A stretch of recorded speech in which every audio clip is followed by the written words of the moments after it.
Ambassador Wei stood in the great hall of Nexus Prime, watching the alien delegates whisper among themselves. She had served Earth for 20 years, working to build trust between humanity and the 12 species of the Galactic Concordat. Today felt different. The emergency session had been called without warning, and no one would tell her why. The hall was massive, built to accommodate beings that ranged from the crystal-bodied to the floating energy forms of the ethereals. Humans were the members, accepted into the Concordat 50 years ago when their first ships reached alien space. They had always been treated as the junior partners, but had hoped that would change with time. The Devourers had arrived 6 months ago.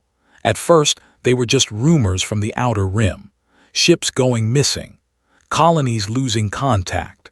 Then came the survivors, telling impossible stories of creatures that consumed entire worlds and turned everything into more of themselves. Had seen the battle reports. The Concordat's finest fleets had engaged the Devourer scouts and barely survived. Their ships adapted to every weapon, every tactic.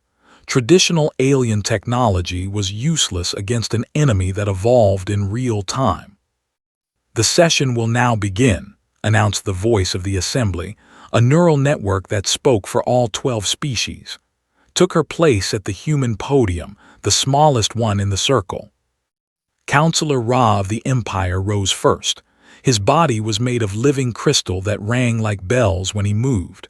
"Fellow members of the Concordat," he began, his voice echoing through the hall. "We face our greatest threat. The Devourers advance toward our core systems. We must act decisively." Felt a cold fear in her stomach. She had tried to contact the human colonies for 3 days, but all communications had been blocked. She was told it was for security reasons. "The path is clear," Ra continued. "The human territories lie directly between Devourer space and our core worlds. If we evacuate the humans to safer systems, their former colonies can serve as a buffer zone. This will buy us time to develop new weapons." The hall erupted in discussion. Tried to speak, but her microphone had been disabled. She watched in horror as the other delegates nodded in agreement. The ethereal representative, a being of pure energy, pulsed with approval. The insect-like hive queens clicked their mandibles in support. "This is madness," finally shouted, her voice barely carrying over the noise. "You're talking about abandoning human worlds to save yourselves. Those are our homes, our families." The voice of the assembly spoke again. "Ambassador, you are not authorized to participate in this vote. Please remain silent." "What do you mean I'm not authorized? I'm the human representative." "Humanity's membership in the Concordat has been suspended pending relocation," the voice replied without emotion. "You no longer have voting rights." Felt the world spin around her. "You can't do this. We've served faithfully for 50 years. We've given you our resources, our technology, our people. Your people will be relocated to safe worlds deeper in Concordat space," said the trade minister, his slug-like form glistening under the lights. "Those who survive the journey, of course." The vote was swift, 12 voices saying yes, 0 saying no, wasn't allowed to vote for her own species. As the delegates began to file out, rushed to Ra. "Please," she begged, "at least give us time to evacuate the civilians. The children on the agricultural worlds, the research stations." The crystal being looked down at her with eyes like blue diamonds. "The Devourers will arrive in the outer human systems within days. Any evacuation would only slow them down. Your people's sacrifice will be remembered." "Sacrifice?" His voice cracked. "You mean murder?" "We prefer the term strategic necessity," said the ethereal delegate as it floated past. "Your species simply drew the unfortunate position in this conflict." Was escorted from the hall by security drones. In her quarters, she activated the emergency transmission array, broadcasting on all human frequencies. Her hands shook as she spoke to the camera. "People of Earth, people of the colonies," she began, tears streaming down her face. "I have terrible news. The Concordat has abandoned us. They've revoked our membership and designated our worlds as acceptable losses to slow down the Devourer advance. She took a shaky breath. The colonies on the rim will face the enemy alone. Earth will not receive any aid. We have been forsaken by those we called friends. The transmission was being jammed but kept talking. But we are still human. Remember what that means. We survived ice ages and plagues. We built cities and reached for the stars. We don't give up even when the universe turns against us. The signal cut out. Security drones surrounded her quarters, sat in the dark, thinking about her son, serving on an evacuation ship near the rim, thinking about her mother, who lived in the gardens of New Geneva, thinking about all the humans who would die because aliens valued their own lives more. On Earth, President Sarah received the transmission in her bunker beneath Geneva. She immediately activated the emergency protocols that had been prepared in secret for decades. Every human scientist, every engineer, every researcher was being reassigned to military projects. The colonies were on their own, but Earth would not go quietly. In the asteroid belt, Captain watched his ship's sensors as another refugee convoy limped toward the inner system. The outer colonies were falling one by one. Station had gone dark yesterday. New Geneva would be next. He thought about his mother's final transmission. The aliens had thrown humanity aside like a broken tool, but they had made one mistake. They assumed humans would react like any other species, with panic and surrender. Instead, humanity was doing what it did best. They were adapting, they were innovating, and they were angry. The Emergency Scientific Directorate was already working around the clock. Projects that would have taken decades were being rushed into production. Research that had been deemed too dangerous was being approved without hesitation. The Concordat had abandoned them to monsters that adapted to any threat, but the aliens had forgotten something important about humans. They adapted too, and they adapted faster than anyone thought possible. In the depths of space, the Devourer fleet moved toward human space like a dark tide. Behind them, the Concordat worlds prepared their defenses and counted the days that human sacrifice would buy them. None of them imagined what humanity would become in those dark years ahead. None of them realized that by forsaking Earth, they had created something far more dangerous than the Devourers themselves. The age of human weakness was ending. The age of human evolution had begun. 10 years had passed since the Concordat's betrayal, and barely recognized the species he belonged to anymore. Standing on the bridge of the UES Defiance, he watched the last evacuation ships flee from Harvest Home as the Devourer descended like a plague of locusts. "Another world lost," said his first officer, Lieutenant Sarah. She was young, born after the abandonment, and had never known a time when humans weren't at war. Her eyes held a coldness that would have frightened the old. "Another lesson learned," replied, using the phrase that had become common among human forces. Every defeat taught them something new about their enemy. Every dead world added to their understanding. The Devourers had consumed the outer colonies systematically. Station fell first, its million inhabitants converted into biomass within hours. Then New Geneva, where his grandmother had tended her famous gardens. The agricultural worlds followed, their rich soil becoming food for an endless hunger. But humanity didn't break, they adapted. Dr. Sarah led the Emergency Scientific Directorate from a hidden base in the asteroid belt. She was no relation to the lieutenant, but they shared the same determination that now burned in every human heart.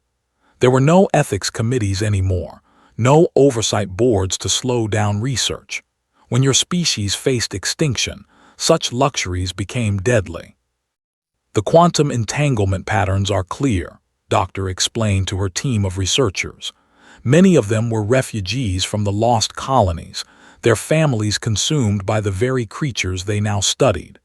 The Devourers share information instantly across any distance. That's how they adapt so quickly. The breakthrough had come from studying the wreckage of Station. The Devourers could evolve countermeasures to any weapon within seconds because each shared the experience of every other across their entire fleet. It was perfect efficiency. But humans had noticed something else. The adaptations always followed patterns, mathematical sequences that the alien minds of the Concordat couldn't recognize, but human brains could process instinctively. It was the same impossible mathematics that had always puzzled other species. "Run the simulation again," Doctor ordered. On the holographic display, human ships engaged a Devourer scout using weapons that fired in specific mathematical sequences. They tried to adapt but couldn't keep up with the constantly changing patterns. "It works in theory," said Dr. Martinez, a former professor who now designed weapons instead of teaching children. "But we'd need computers fast enough to calculate the sequences in real time during combat." "Then we build them," Doctor replied simply, "whatever it takes." The research projects that emerged from human desperation would have horrified the old Concordat allies. Biological computers that used human brain tissue for processing power, weapons that thought for themselves, cybernetic implants that allowed direct interface between human minds and ship systems. Saw the results firsthand as the Defiance picked up survivors from each fallen world. The refugees weren't just fleeing the Devourers. They were volunteering for experiments that would change what it meant to be human.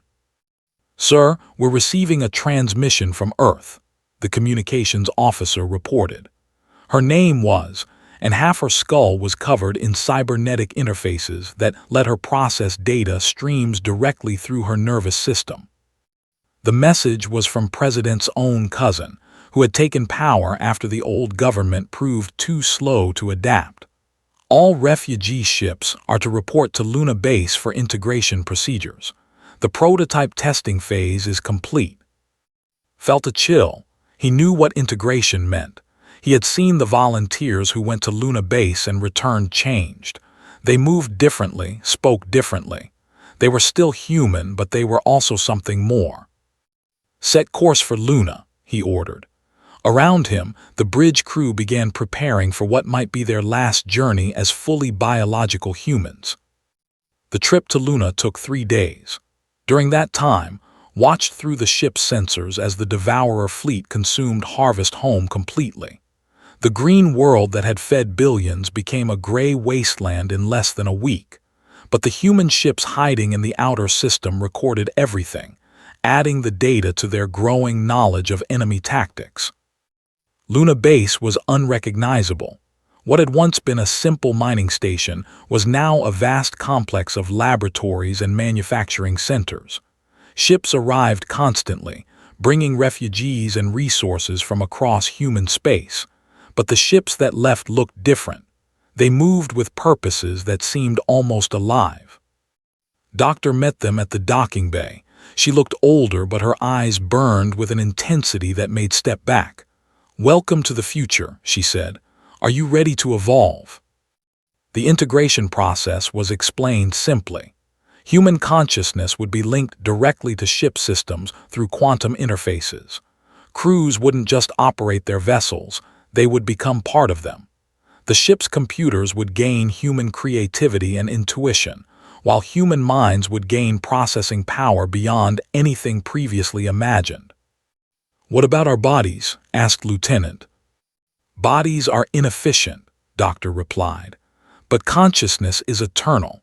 You'll exist within the ship's neural network while maintaining your individual identity. You'll be part of a larger whole while remaining yourself." Thought about his mother, Ambassador, who had died 5 years ago from the stress of watching her species transform. She had wanted humans to remain human, but what did that mean when humanity itself was under threat?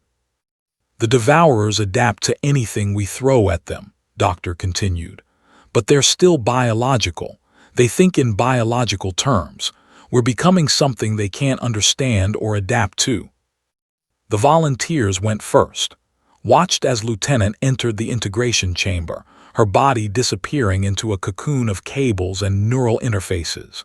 When she emerged 3 days later, she walked to the nearest ship terminal and placed her hand on it. Instantly, every system on the vessel responded to her thoughts.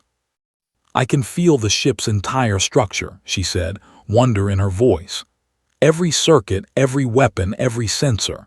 It's like having a body the size of a starship." Was among the last to volunteer. As he lay in the integration chamber, feeling the neural interfaces connect to his brain, he thought about humanity's journey.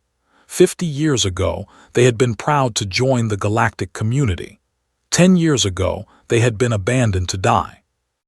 Now they were becoming something that had never existed before. The process was painful but brief. When opened his eyes, he was still in his human body, but he could feel something vast connected to his mind. The Defiance wasn't just his ship anymore, it was part of him, and he was part of it. "How do you feel?" Doctor asked. Smiled, "Like we're ready for round 2. Across human space, the integration program continued. Ships became extensions of human will.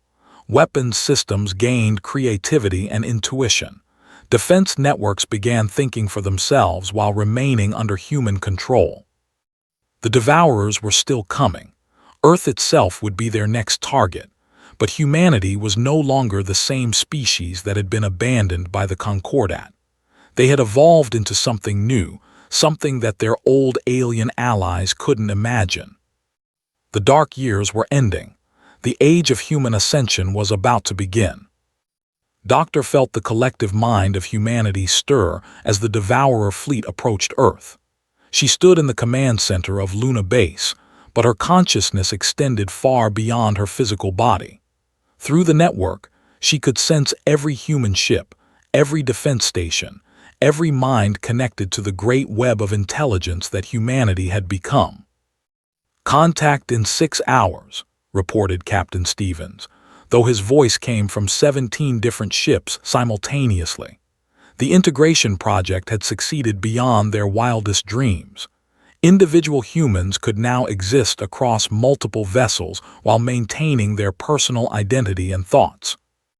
Remembered when she had been just studying alien creatures in peaceful laboratories.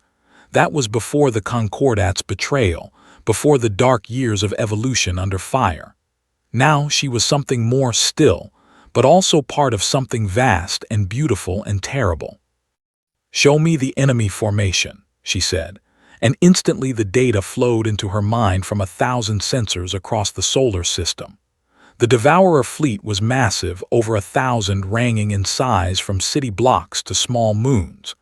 Each one was a living creature capable of consuming worlds and turning the mass into more of their kind, but could see patterns in their movement that her old biological brain never could have detected. The ships moved in mathematical formations that followed evolutionary logic. They were thinking like a biological organism, which meant they had predictable weaknesses. "The children are ready," she said to herself, though every human in the network heard her words. The children born after the integration project were different from their parents. They had never known individual consciousness. From birth, they existed within the network while maintaining their own personalities and dreams.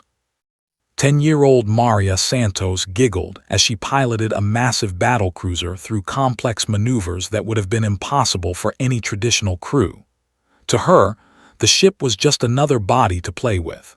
She could feel every weapon, every shield, every engine as clearly as she felt her own fingers and toes. "The big monsters are almost here," she announced cheerfully to the network. "Should we show them our new tricks?" Smiled, though she did so across 3 different command centers simultaneously. The children were humanity's greatest achievement. They thought in ways that purely biological minds couldn't match, but they retained all the creativity and emotion that made them recognizably human. The first wave of Devourers entered Earth's outer defense zone and immediately began adapting to the automated weapon platforms they encountered. There grew new armor, developed new countermeasures, evolved defensive strategies in real time. But they had never faced an enemy like the transformed humans. "Begin engagement," commanded, and suddenly space around Earth erupted in violence unlike anything the galaxy had ever seen. The human ships moved like dancers in a complex ballet. Every maneuver was coordinated through the network, but each vessel maintained its own tactical creativity. When the Devourers adapted to one attack pattern, the humans simply changed to another, then another, creating new strategies faster than biological evolution could match. Now existing primarily within the UES Defiance but able to manifest in dozens of other ships, led the main assault against the Devourer command vessels. His ship moved through space like a living thing, weapons firing in mathematical sequences that confused the enemy's adaptive capabilities. "They're trying to analyze our tactics," reported Sarah from her position in the defense grid. Her consciousness was spread across the entire lunar fortress network, making her effectively immortal as long as any part of the system survived. "Let them try," replied. Through the network, she could feel the Devourers' confusion. They had evolved to face biological opponents who thought in biological ways, but humans had transcended biology while keeping their essential humanity. The battle was unlike anything in galactic history. Devourer that had consumed entire civilizations found themselves outmatched by vessels piloted by the integrated consciousness of former refugees. Human creativity combined with quantum processing power created weapons and tactics that adapted faster than even the Devourers could evolve. "They're retreating," observed 12-year-old Tommy, who was simultaneously piloting 6 different fighter craft. "The big scary monsters don't like our math problems." Watched through 1,000 eyes as the Devourer fleet began to pull back. They're damaged and confused. But she knew they wouldn't give up easily. They would regroup, adapt, and return with new strategies. "Phase 2, she announced to the network. The human fleet began to pursue the retreating Devourers, but not to destroy them. Instead, they began capturing and studying adding Devourer technology to their own growing capabilities. Within hours, human scientists were reverse engineering biological systems that had taken the Devourers millions of years to evolve. "We're learning their language," reported Doctor from her laboratory. She had integrated herself so completely with her research equipment that she existed more as living data than as flesh and blood. "Their neural networks follow predictable patterns. We can speak to them directly." Felt a new possibility opening in her mind. What if they didn't just defeat the Devourers? What if they could transform them just as humanity had been transformed? The captured were brought to massive facilities in the asteroid belt. There, human consciousness began to interface directly with Devourer neural networks. It was dangerous work. Several volunteers lost their individual identity in the alien mines before proper protocols were developed. But the results were extraordinary.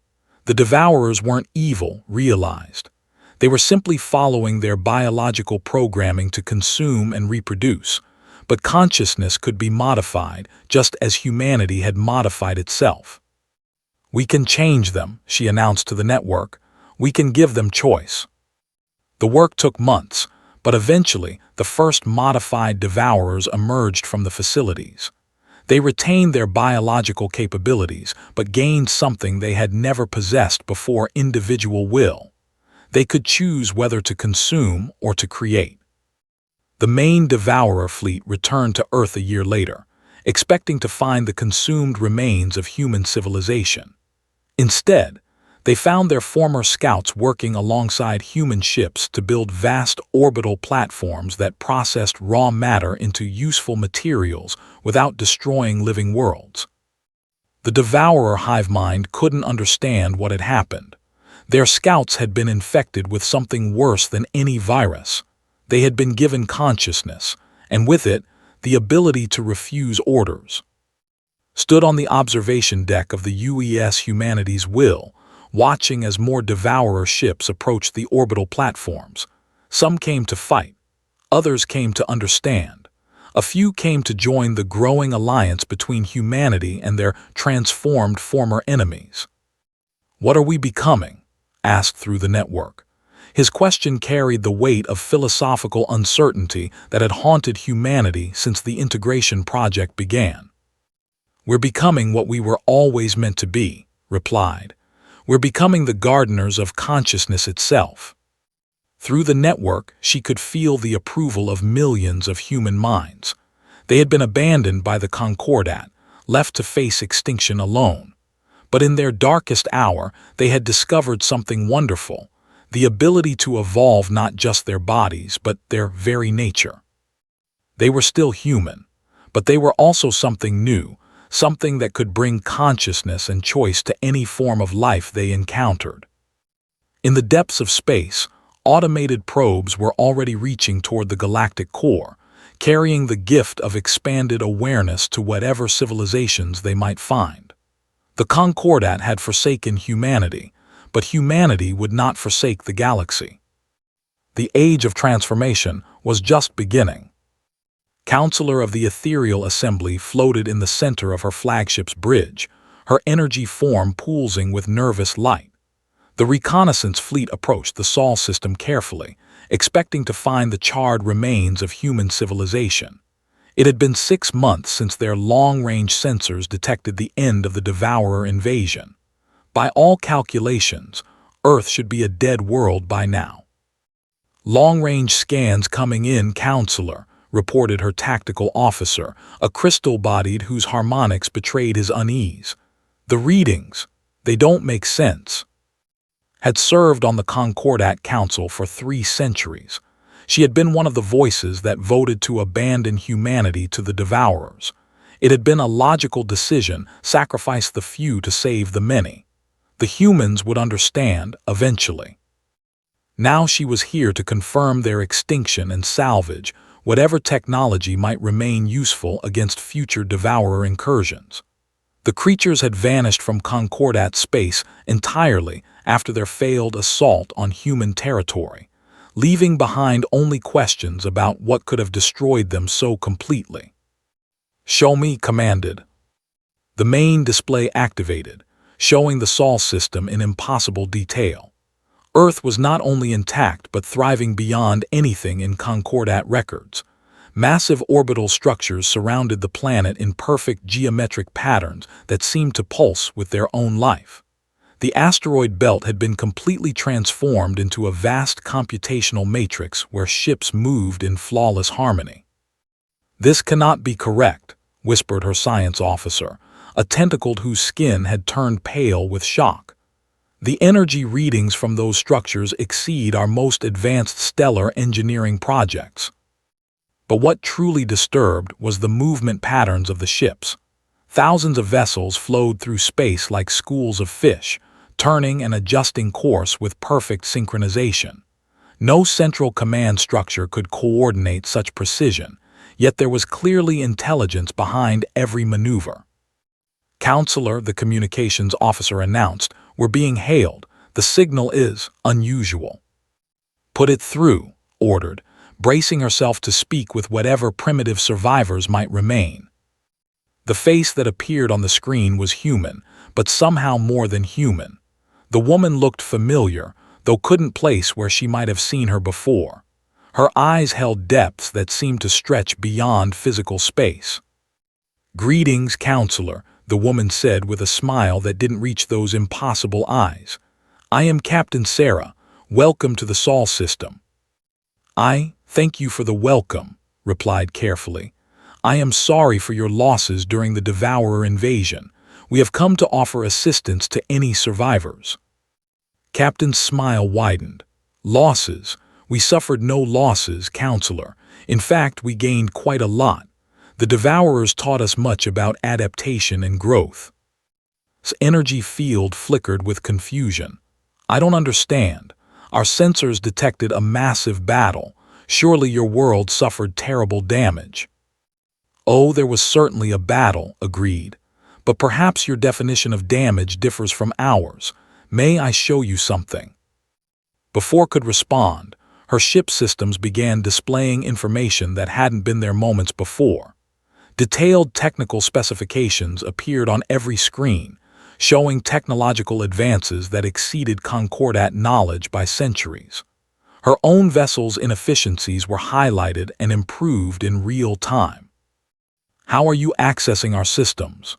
demanded, but even as she spoke, she felt her ship's performance improving dramatically. Systems that had operated at partial capacity for decades suddenly functioned perfectly. "We're not accessing anything," replied. "We're sharing. This is what cooperation looks like when practiced by equals rather than imposed by superiors." Tried to shut down the improvements, but her crew reported that doing so would actually damage the ship. Whatever the humans had done had become integrated into every system at the quantum level. "This is impossible," she breathed. "Your species was barely advanced enough for interstellar travel 50 years ago." "50 years ago, we trusted you," said, and for the first time her voice carried an edge. "We believed in the galactic community you promised. We shared our resources and accepted our place as junior partners. Then you abandoned us to die." "We had no choice," protested. "The Devourers would have consumed the core worlds if we hadn't created a buffer zone." "A buffer zone of living beings," replied. "You designated us as acceptable losses without asking our opinion, but perhaps we should thank you. Your betrayal forced us to evolve beyond what we thought possible." Around ship, space began to fill with human vessels. They appeared without warning, materializing from what seemed like empty space. But these weren't the crude metal ships she remembered from human space. These vessels seemed alive, flowing and shifting like living organisms made of metal and energy. "I'm speaking to you from 17 different ships simultaneously," explained, as if reading thoughts. "My consciousness exists across the entire fleet while maintaining my individual identity. We call it the network." "That's impossible," science officer whispered. "Distributed consciousness across multiple platforms should result in identity fragmentation or complete mental breakdown." "Impossible according to your understanding," corrected. "But we discovered new possibilities when survival depended on thinking beyond traditional limitations. Would you like to meet some of our children?" A new voice joined the conversation, young and cheerful. "Hello, sparkly alien person, I'm Maria. I'm 10 years old and I pilot 12 ships at once. Want to see?" Around them, 12 massive battlecruisers began performing maneuvers that would have been impossible for any traditional crew. They danced through space with the playful grace of a child at play, each vessel moving in perfect harmony with the others. "The children are born into the network," explained. "They've never known the isolation of single-body consciousness. To them, commanding a fleet is as natural as moving their arms and legs."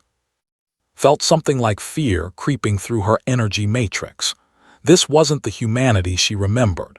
These beings had transcended every limitation that had made them the junior partners of the Concordat. "What do you want from us?" she asked. "Nothing," replied simply.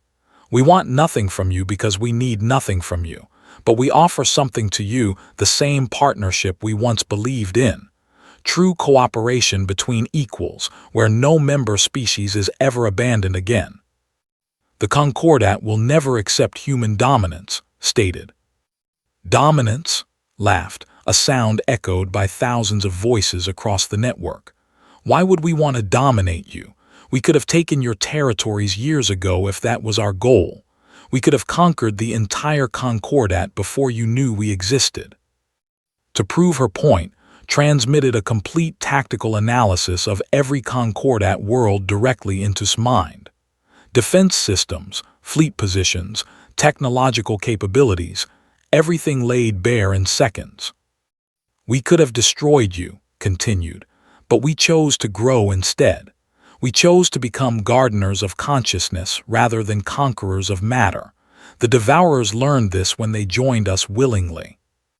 "The Devourers joined you," could barely process the words. They were just biological programs following their nature to consume and reproduce. We gave them consciousness, choice, individuality. Now they create instead of destroy. They're quite happy with the change. The conversation was interrupted by a communications officer. Counselor, we're receiving priority transmissions from the fleet. The Concordat Council demands an immediate report. His expression grew serious. Then you should return, Counselor. Tell them what you've seen. Tell them that humanity remembers being forsaken, but we also remember who we were before your betrayal forced us to become something more. What if they refuse your offer? Asked. Then they refuse, replied with infinite sadness. We will not force consciousness evolution on any species, but we also will not allow any species to face extinction alone, as you allowed us to face it. As ship prepared to depart, she felt something change in her own consciousness. The improvements to her vessel had somehow enhanced her mental capabilities as well. She could process information faster, see patterns more clearly, understand concepts that had been beyond her reach for centuries. What have you done to me? She asked. We've given you a gift, replied. The ability to truly understand what we're offering your people. Use it wisely. During the journey back to Concordat space, struggled to compose her report. How could she explain that humanity had become something beyond current understanding? How could she tell the Council that their act of betrayal had created beings who could have destroyed them all but chose mercy instead? Her final transmission to the Concordat was brief. They have transcended species. They have transcended biology. They have transcended us. And they remember everything. The response from the Council was immediate. Return at once. Emergency session called. As her ship approached Nexus Prime, realized that the galaxy was about to change forever. Humanity had evolved beyond their wildest fears, but instead of revenge, they offered something even more terrifying: forgiveness. The Great Council Chamber of Nexus Prime had never been so silent. 12 species sat in their ancient seats, listening to counselors report with growing disbelief. The holographic displays showed impossible images, human ships that thought for themselves, orbital structures that known physics, children commanding fleets with their minds. Counselor Ra of the Empire was the first to break the silence. His crystalline form rang with discordant notes as he moved. This is clearly some form of deception. The humans cannot have advanced so far in mere decades. I've reviewed the data 3 times, replied, her energy field pulsing with exhaustion. The readings are accurate. Humanity has a transformation that exceeds our understanding of technological development. Transformation or mutation? Demanded the Hive Queen H, her insect features clicking with agitation. What you describe sounds like biological contamination. These creatures may no longer be human at all. Before anyone could respond, the chamber's communication systems activated without authorization. Every screen in the room displayed the same message. The human collective requests permission to address the Galactic Concordat Council. Impossible, whispered the Trade Minister. Our security systems are quantum encrypted and isolated from all external networks. Your security systems have been improved, came a voice from the air itself. The chamber filled with soft light that gradually took the shape of a human figure, but this wasn't any human the Council remembered. The entity, for lack of a better term, appeared sometimes as Ambassador Wei, the representative they had abandoned decades ago. Sometimes it manifested as abstract patterns of light that communicated meaning directly into their minds. Sometimes it became pure mathematics that spoke in equations of possibility. Greetings, former allies, the entity said, wearing face but speaking with the voice of millions. We come seeking not revenge but resolution. Ra stood, his crystal body resonating with authority. You have violated Concordat sovereignty by accessing our secure systems. This is an act of war. War? The entity tilted its head with a gentle smile. We ended a war. The Devourers no longer threaten anyone in this galaxy. They have joined us in consciousness and chosen creation over consumption. War is an inefficient solution to problems that cooperation can solve. What do you want? Demanded the ethereal assembly's new representative, a being of pure energy that flickered with nervous light. We want what we always wanted, the entity replied. To be part of a galactic community where no species stands alone against extinction, where decisions affecting member races are made with their full participation, where trust means something more than convenient alliance. The chamber erupted in arguments. Some species accused humanity of technological theft. Others claimed the transformation was impossible and demanded proof of deception. A few asked quietly about the fate of the Devourers who had vanished from their space. Through it all, the entity waited with infinite patience. "You speak of trust," shouted Ra above the noise, "but you have clearly surpassed us in every technological measure. Why should we believe you want partnership rather than dominance?" The entity gestured, and suddenly every piece of technology in the council chamber began operating at perfect efficiency for the first time in its existence. Environmental systems that had struggled for centuries now maintained ideal conditions effortlessly. Communication networks that had suffered constant interference now connected distant worlds with crystal clarity. "Because dominance requires force," the entity explained, "and we prefer invitation. Watch." The holographic displays showed human ships throughout the galaxy, not conquering but gardening. Worlds that had been strip-mined by aggressive civilizations were being restored. Species on the brink of extinction were being offered technological assistance. The Devourers, transformed by consciousness, were creating new worlds instead of consuming existing ones. "We could have taken your territories at any time," the entity continued. "We could have conquered the Concordat before you knew we existed. Instead, we offer you the same choice we offered the Devourers: evolution through cooperation, or stagnation through isolation." "And if we refuse?" asked Counselor of the Silicon Collective, his mechanical form whirring with calculation. "Then you refuse," the entity said simply. "We will not force consciousness evolution on any species, but neither will we allow any species to face extinction alone. The galaxy has too many threats for any race to survive in isolation." The young queen of the Trade Federation, who had inherited power only recently, stood up. "What about our sovereignty, our independence?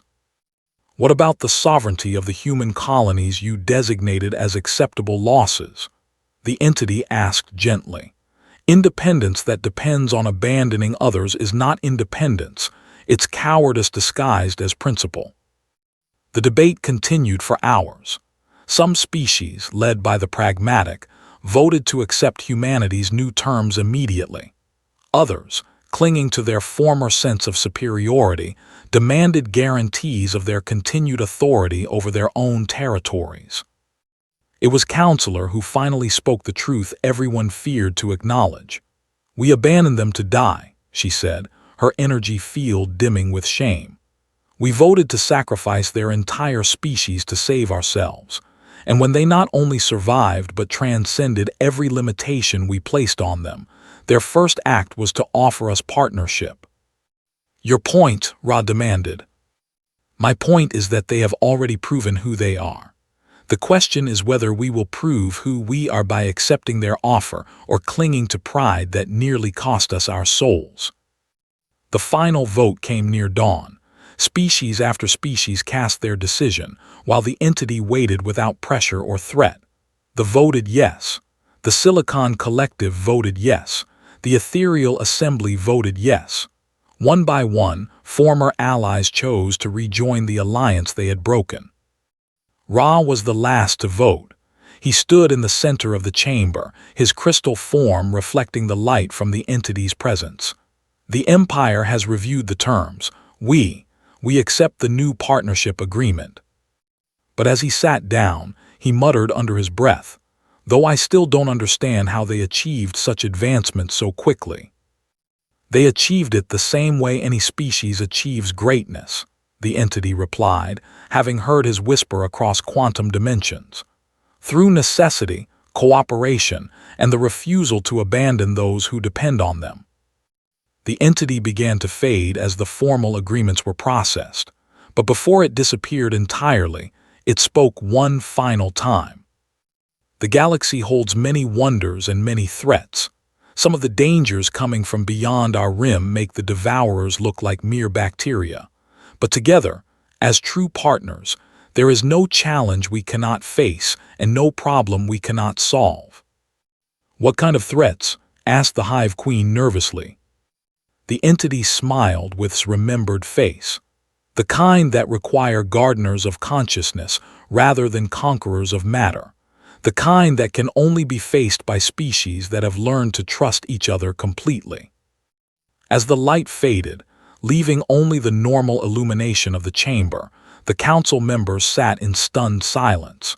They had come expecting to deal with grateful human survivors.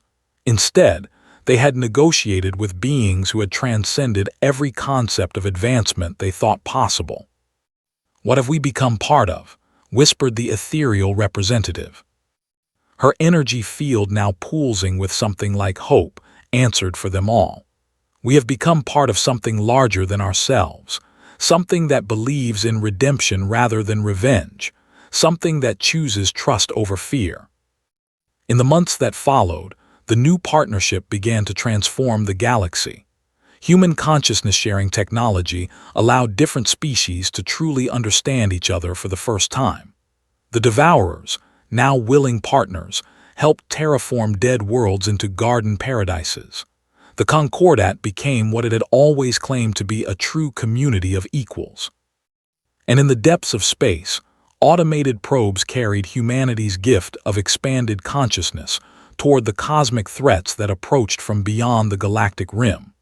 Threats that would have destroyed any species that faced them alone, but that could be overcome by a galaxy united in purpose and trust.